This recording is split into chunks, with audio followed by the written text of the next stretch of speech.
Tudo bem, terceiro ano, vamos iniciar a nossa videoaula de correção, e essa nossa videoaula de correção da disciplina de História vai tratar as páginas referente ao capa 6, História do Brasil, a Era Vargas, Governo Provisório, de 1930 a 1945. Então, olhando aqui, nós temos aqui exercícios do Enem, né? Nós temos já é possível visualizar as respostas, mas eu vou fazer a leitura de enunciado e fazer os devidos comentários aí para justificar os acertos, né? Tanto da letra B e da letra E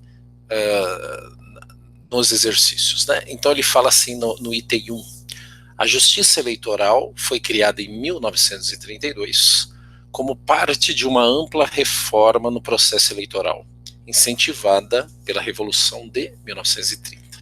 Sua criação foi um grande avanço institucional, garantindo que as eleições tivessem o aval de um órgão teoricamente imune à influência dos mandatários.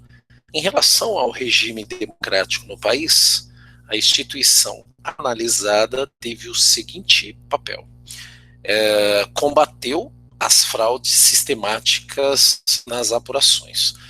Como falei na videoaula, e vou ter a oportunidade de repetir aqui, sempre as eleições elas eram contestadas, porque na política dos governadores e as políticas administrativas, todos trabalhavam em função de um mecanismo oligárquico, ou seja, era instituído o voto de cabresto, era feito situações para que as pessoas das cidades e obviamente dos estados votassem nos presidentes que essa oligarquia queria. Por isso que, com sucesso, a troca entre São Paulo e Minas ela se deu praticamente em toda a República velha, ou na nossa primeira república, até a Revolução Industrial de 30, né, por conta disso.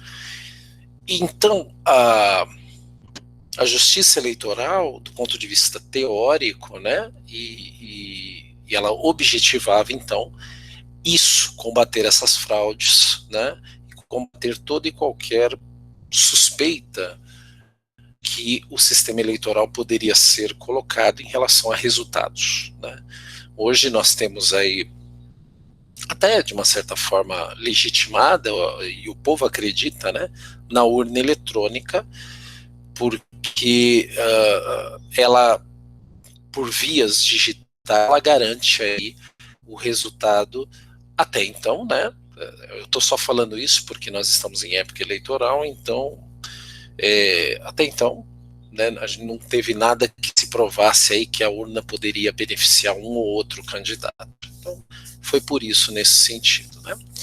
Na 2, que fala sobre o Enem, ele fala a imagem da década de 1930, há uma crítica à conquista de um direito pelas mulheres, relacionado com aqui, a obtenção da participação eleitoral, né?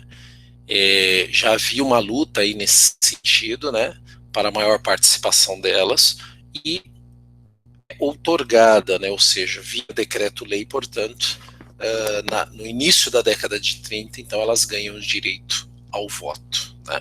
Então foi uma conquista importante na época.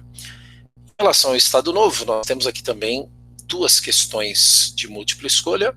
Vamos fazer a leitura do enunciado e, obviamente, as suas justificativas. Ele diz o seguinte: bandeira do Brasil é hoje a única hasteada a esta hora em todo o território nacional, única e só. Não há lugar no coração do Brasil para outras flâmulas, outras bandeiras, outros símbolos. Os brasileiros se reuniram em torno do Brasil e decretaram desta vez com determinação de não consentir que a discórdia volte novamente a dividi-lo.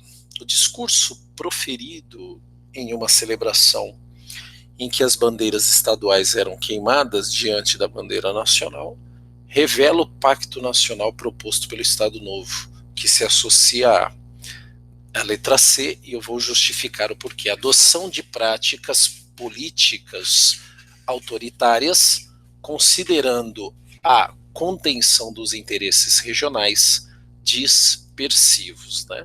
É um período que Getúlio Vargas centraliza muito o poder, como vocês tiveram a oportunidade de ouvir na videoaula, e isso por isso que ficou conhecido como práticas autoritárias, né?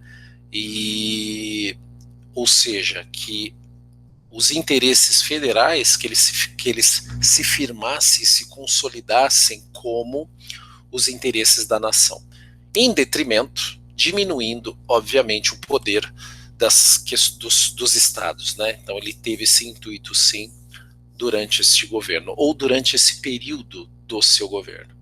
E na última questão, na letra 2, ele fala: o que o projeto governamental tem em vista é poupar à nação o prejuízo irreparável do perecimento e da invasão do que há de mais precioso no seu patrimônio. Grande parte das obras de arte até mais valiosas e dos bens de maior interesse histórico de que a coletividade brasileira era depositária tem desaparecido ou se arruinado irremediavelmente. As obras de arte típicas e as relíquias da história de cada país não constituem o seu patrimônio privado, e sim um patrimônio comum de todos os povos. A criação no Brasil do Serviço do Patrimônio Histórico Artístico Nacional, em 1937, foi orientada por ideias como as descritas no texto, que visavam, aí entra a letra D, vamos entender o porquê, resguardar da destruição as obras representativas da cultura nacional por meio de políticas públicas preservacionistas. Bem, do ponto de vista optativo, que eu vou colocar aqui para vocês, um país que não valoriza sua história, seja ela material ou imaterial, né, é um país que não vai desenvolvendo sua identidade, fica sem identidade porque perde referências. Tá? Então, eu entendo que foi uma ação interessante nesse cuidado e nessa profissionalização em relação, primeiro, em dois momentos, né, para finalizar. Primeiro, entender que o acervo histórico ele é um patrimônio, já é a primeira coisa. E segundo, ter criado mecanismos aí, enquanto políticas públicas, para a sua proteção e preservação. Tudo bem? Espero que vocês tenham acertado e até a nossa próxima correção.